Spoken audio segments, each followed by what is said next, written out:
গতকাল রাতে গ্রেফতার হয়েছেন তৃণমূল নেতা সৌরভ বিশ্বাস। আর সৌরভ বিশ্বাস গ্রেফতার হতেই এই বিশ্বাস ব্রাদার্সের বিরুদ্ধে জনরোষ একেবারে আছড়ে পড়ছে। গতকাল রাতে দেখেছিলাম নিউ আলিপুর থানার সামনে একই ছবি ধরা পড়েছিল, আর আজকে ঠিক একই রকম জনরোষ দেখা গেল সুরুচি সংঘ ক্লাবেও। দুই প্রতিনিধি আমাদের সঙ্গে সরাসরি রয়েছেন, ঝিরাম করঞ্জাই রয়েছেন এবং সন্দীপ সরকারও রয়েছেন। দুজনের কাছে আসবো, তবে তার আগেই শুরুতে ছবিটা রাখবো আপনাদের সামনে।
তাদের ক্ষোভ আছড়ে পড়ে সুরুচির সঙ্গে এলাকার মানুষজন তারা ঢুকে পড়েছেন।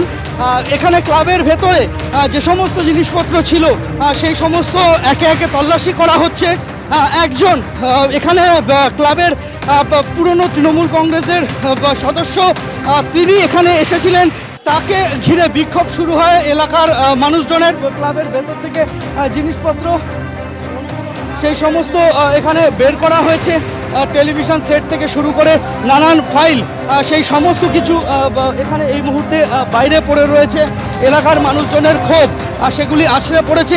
এখানে প্রচুর ফাইল আমরা দেখতে পাচ্ছি এবং এখানে এখানে এখানে এখানে এখানে আমরা দেখতে পাচ্ছি যে নানান ফাইল রয়েছে, সেই সমস্ত সেখানে ফাইল রয়েছে।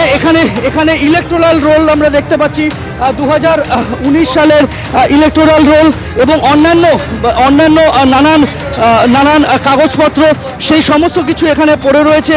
আমরা এখানে দেখতে পাচ্ছি যে এখানে বেশ কিছু নির্বাচন কমিশনের ভোট প্রক্রিয়ার সঙ্গে যুক্ত সেখানে বেশ কিছু নথি পাওয়া গিয়েছে, যেগুলো এলাকার ভোটার তালিকা সেটা পাওয়া গিয়েছে, সেগুলো এখানে পড়ে রয়েছে। আমরা এখানে দেখতে পাচ্ছি যে একাধিক এরকম ভোটার তালিকা পড়ে রয়েছে। বিভিন্ন এখানে একাধিক নথি এখানে রয়েছে, যেমন বাংলার যুব শক্তি 70 নম্বর ওয়ার্ডে বাংলার যুব শক্তি সংক্রান্ত ফাইল, সেগুলো এখানে রয়েছে। এখানে যুব শক্তির ওয়ার্ড ভিত্তিক কাগজ রয়েছে, যুব শক্তির 70 নম্বর ওয়ার্ড ভিত্তিক কাগজ রয়েছে, যুব শক্তির 89 নম্বর ওয়ার্ডের কাগজ রয়েছে এবং এখানে ওয়ার্ড নম্বর 77 যুব শক্তি সেই সংক্রান্ত নথি রয়েছে। একাধিক ভোটার তালিকা সেগুলো এই ক্লাবের মধ্যে রয়েছে এবং রয়েছে আরও নানান ফাইল। এই সমস্ত ফাইল এখান থেকে পাওয়া গিয়েছে।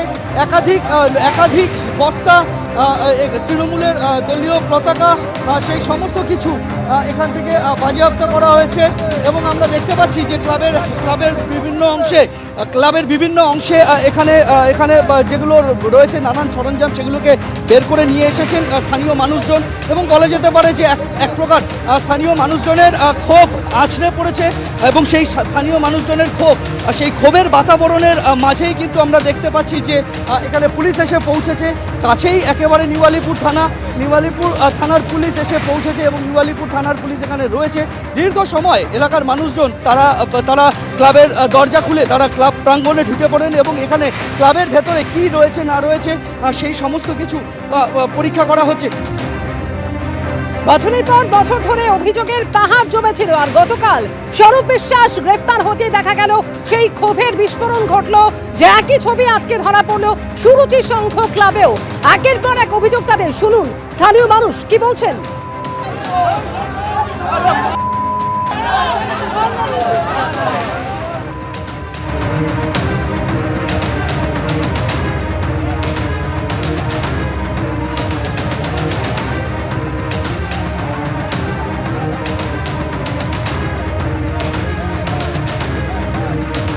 সুরুচির সঙ্গে ক্ষোভ আছড়ে পড়েছে স্থানীয় মানুষজনের।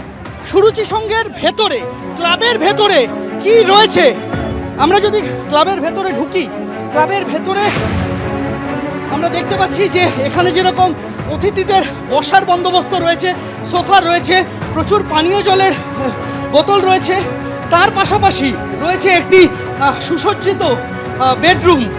আমরা দেখতে পাচ্ছি যে সেখানে বড় সুবিশাল বিছানা রয়েছে এবং এখানে আমরা দেখতে পাচ্ছি যে একটি শৌচাগার, একেবারে ঝাঁ চকচকে শৌচাগার, সেটিও নির্মাণ করা হয়েছিল।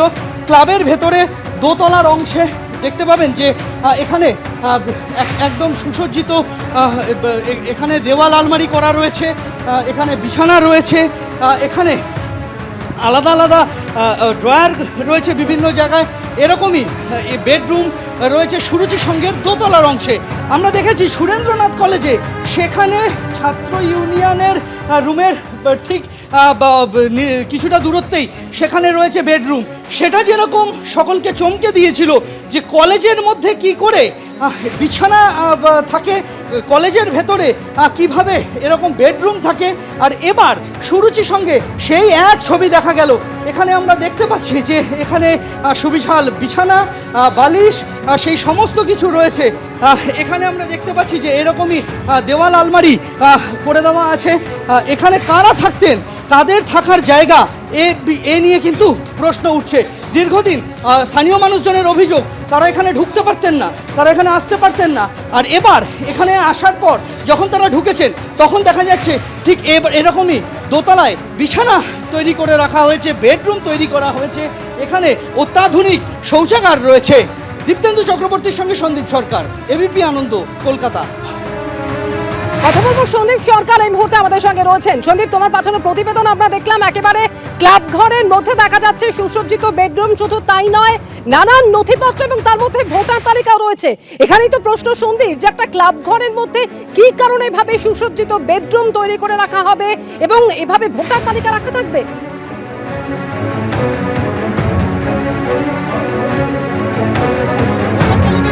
ভোটার তালিকার পাশাপাশি একাধিক বায়োডাটা আমাদের চোখে পড়েছে, একাধিক ফাইল রয়েছে। আমরা দেখেছি যে এই যুবশক্তির ওয়ার্ড ভিত্তিক ফাইল রয়েছে, যেখানে যুবশক্তি প্রাপক যাদের নাম নথিভুক্ত হয়েছে তাদের নাম রয়েছে। এই ফাইলগুলো কোথা থেকে এলো? শুধু এই ওয়ার্ডের নয়, 70 নম্বর ওয়ার্ড, 89 নম্বর ওয়ার্ড, 71 নম্বর ওয়ার্ড, একাধিক ওয়ার্ড ভিত্তিক যুবশক্তির ফাইল আমরা দেখেছি, ওয়ার্ড ভিত্তিক ইলেকটোরাল রোল আমরা দেখেছি, ভোটার তালিকা, সচিত্র পরিচয়পত্রের এখানে নকল কপি আমরা এখানে দেখেছি। এগুলো ক্লাবে কি প্রয়োজনে লাগছে, ক্লাবের দৈনন্দিন কর্মকাণ্ডের সাথে যুক্ত, তার কোনো ব্যাখ্যা পাওয়া যায়নি। 2 নম্বর হচ্ছে যে ক্লাবের ভেতরে দোতলার অংশে সেখানে একটা বেডরুম, অ্যাটাচ বাথরুম, সেটা কি প্রয়োজনে তার কোনো ব্যাখ্যা পাওয়া যায়নি। তুমি দেখতে পাবে, আমার সঙ্গে রয়েছেন আমার ক্যামেরা প্রতিনিধি দীপ্তেন্দু, তাকে দেখাতে বলবো। এখানে বহু মানুষ তারা এখানে জড়ো হয়েছেন, এখানে বহু মানুষ রয়েছেন।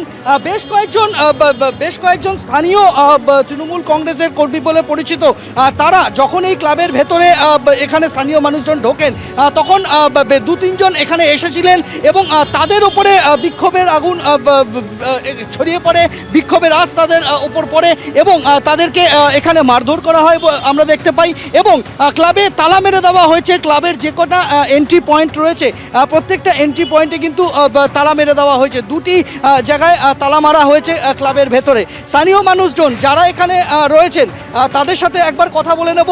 স্থানীয় মানুষজন যারা আছেন, আপনারা তো এখানেই থাকেন, আজকে হঠাৎ করে আপনাদের এই ক্ষোভটা এই জায়গায় পৌঁছে গেল কেন? ক্ষোভটা আমরা শুধু আজকের বলে না, ক্ষোভটা আমাদের দীর্ঘ বছরের ধরে। আমরা সবসময় চেয়েছিলাম একজন উন্নয়ন, কারণ আমরা সাধারণ মানুষ। আমরা যতবারই স্বরূপ বিশ্বাস বলুন বা জুই বিশ্বাস, এদের কাছে আমরা যতবারই গেছি হবে মানে আশ্বাস দিতেন, কিন্তু কোনোদিন আজ পর্যন্ত কিছু হয়নি। তার একটা সর্বপ্রথম আমি একটা উদাহরণ দিই, আমাদের নিজেদের একটা দোকান ছিল, আমার বাবা স্পন্ডালাইসিস ছিল, তো যার জন্য আমার বাবা দোকান একটা বসিয়েছিলাম। তো স্বরূপ বিশ্বাস দাঁড়িয়ে থেকে আমাদের দোকান উচ্ছেদ করে এবং কি ইস্যু দিয়ে, কি ইস্যু দিয়ে, হকার উচ্ছেদ বলে। তারপরে আমরা স্বরূপ বিশ্বাস মহাশয়ের কাছে যান, স্বরূপ বিশ্বাসের কাছে গিয়ে যখন আমরা জানতে পারি যে আমাদের দোকান কেন তোলা হলো, একটু সাইড দেবেন।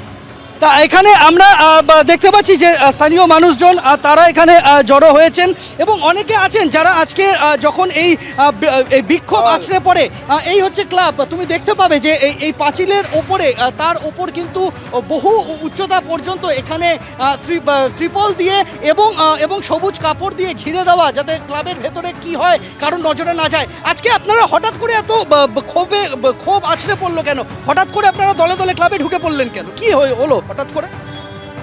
সর্বপ্রথম ৭০ কোটি প্রণাম জানাই এই চতুর্থ স্তম্ভকে। এই রাগ, এই আবেগ একদিনে সৃষ্টি হতে পারে না সাহেব। তুমিও মানুষ, আমিও মানুষ, সবাই মানুষ। আজকে ১৫ বছর ধরে কি করেছে তার একটা ছোট্ট বিদ্যুতের চমকানো এটা।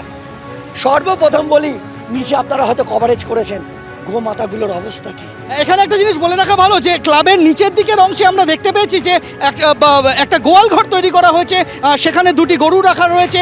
ক্লাবের ভেতরে গোয়াল ঘর কেন, এরও কিন্তু কোনো রকম উত্তর পাওয়া যায়নি। যেমন উত্তর পাওয়া যায়নি যে ক্লাবের ভেতরে বেডরুম কেন, ক্লাবের ভেতরে কেন ভোটার তালিকা থাকবে, ক্লাবের ভেতরে কেন ভোটার কার্ডের নকল থাকবে, ক্লাবের ভেতরে কেন যুবশক্তির ফর্ম থাকবে, ক্লাবের ভেতরে কেন যুবশক্তির তালিকা থাকবে, এই সব প্রশ্নের কিন্তু কোনো উত্তর পাওয়া যায়নি। ক্লাব তালা মেরে দিয়েছেন স্থানীয় বাসিন্দাদের একটা অংশ।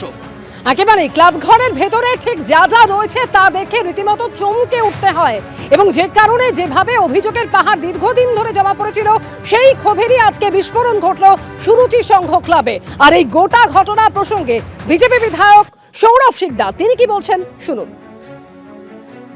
আমি এই এলাকারই বাসিন্দা, আমি এখানেই থাকি।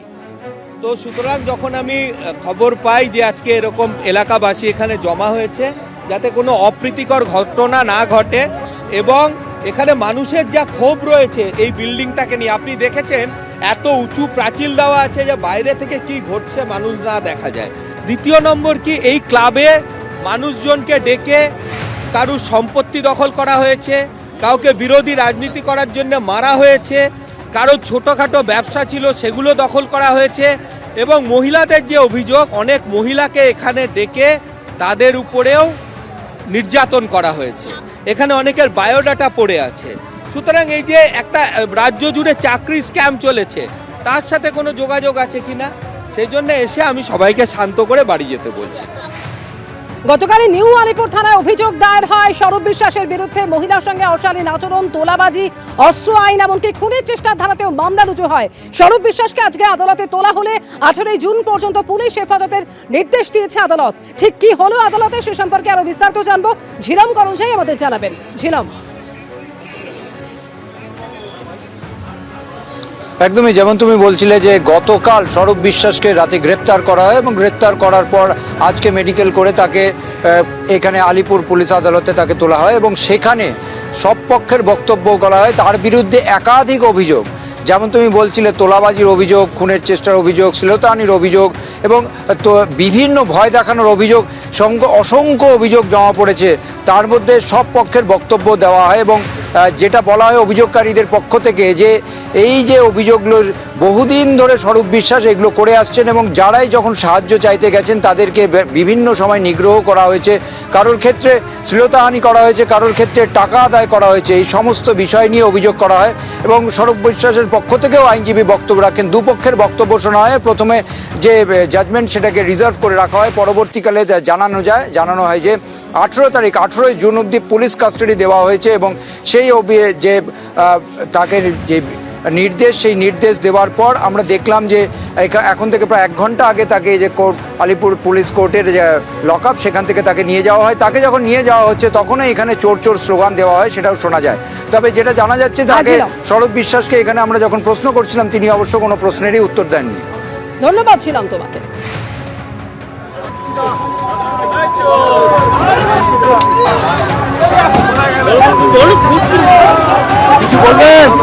এবিপি আনন্দ, এগিয়ে থাকে, এগিয়ে রাখে।